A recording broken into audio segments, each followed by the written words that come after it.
I cut and squeeze that lemon into this, and you see I'm using a fork. I'm gonna take out the seeds, so that way we don't have seeds in our recipe. We want to get rid of all of the seeds.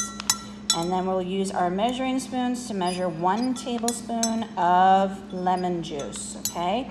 Now, I'm gonna be putting all of the ingredients into the blender. So, let's see if we can get that 1 tablespoon. All right, hold on. Let's see if I can do this. All right, there we go. We have that 1 tablespoon. This is all going into the blender at the same time, so I'm just gonna pour the lemon juice over our chickpeas, okay? All right, and then we need to measure our cumin and our salt. So we're gonna take our clove of garlic, our chickpeas, the lemon, I'm gonna put them in here. All right, and I do need a bit of water, so I'm gonna add some cold water into there. We're gonna need 3 to 4 tablespoons of water. So 3 tablespoons, let's start off with that. 1, 2, 3. And I'm doing that because, starting off with 3, because if you do 4, it's gonna be really smooth. I want you to see what it looks like if we make it chunky first, okay? I've just opened up the tahini for the first time, and you can see it's separated. There's oil floating on the top. So before you measure, you need to stir this together, okay? So this, you wanna stir it together to make sure it's completely mixed in, okay? Then you wanna measure it, okay? So we need a tablespoon of tahini as well, and then 1 teaspoon of ground cumin. Again, tahini is ground sesame seeds. If you're a fan of Asian cooking, you use a lot of sesame oil. So here's our ground sesame seeds. So you can see right there was an example of the sesame oil floating on top of the tahini. All right, so there is our tahini. Let's add that to our blender.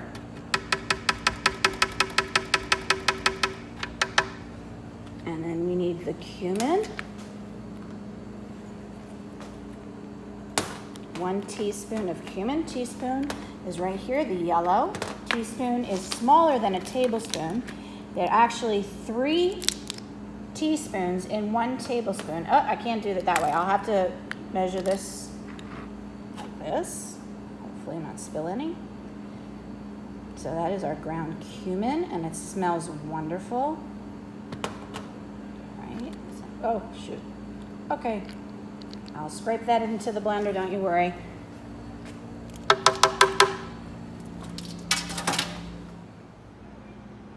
And here's our 1/4 teaspoon of kosher salt. So I'm gonna fill that in. Now, how are we gonna make this? We are gonna actually drizzle in the olive oil. So you see how the top here has a removable spot? So we're gonna remove that and drizzle in the olive oil.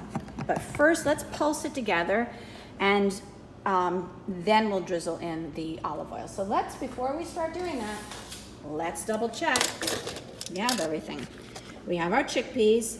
Our olive oil is right there, ready to go, measured a 1/2 cup.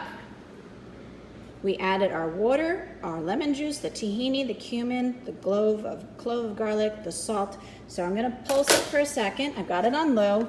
Just pulse it. Okay, and then I'll use a spatula to scrape down the sides. So here's our non-stick spatula, and I'm scraping down the sides. You see it's coming into a bit of a pulp.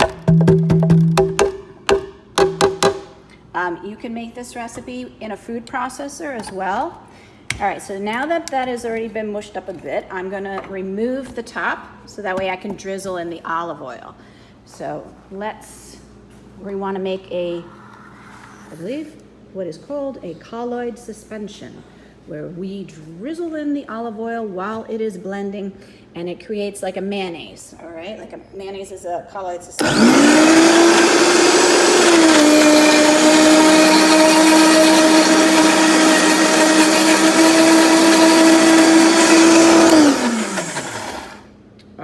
So that's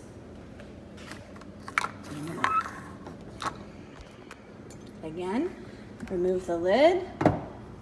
There's our olive oil in there, and scrape it down, combine it a bit more, and then continue to drizzle in the olive oil.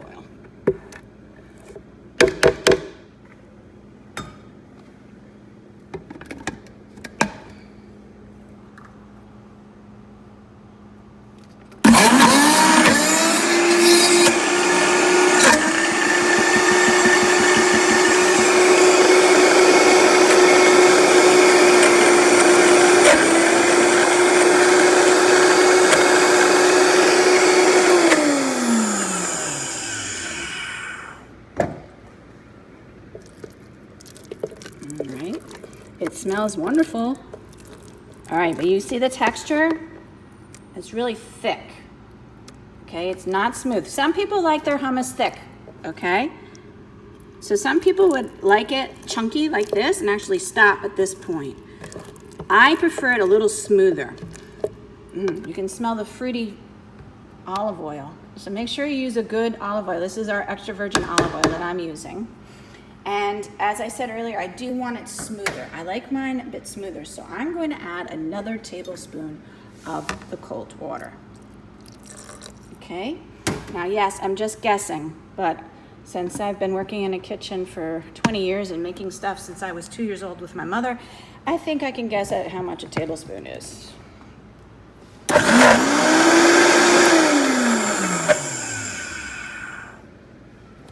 All right. We have to keep doing this, scraping down the sides, stirring it in, and it keeps getting smoother and smoother. So I've been running the blender for a couple minutes, and now you can see how smooth it is, all right?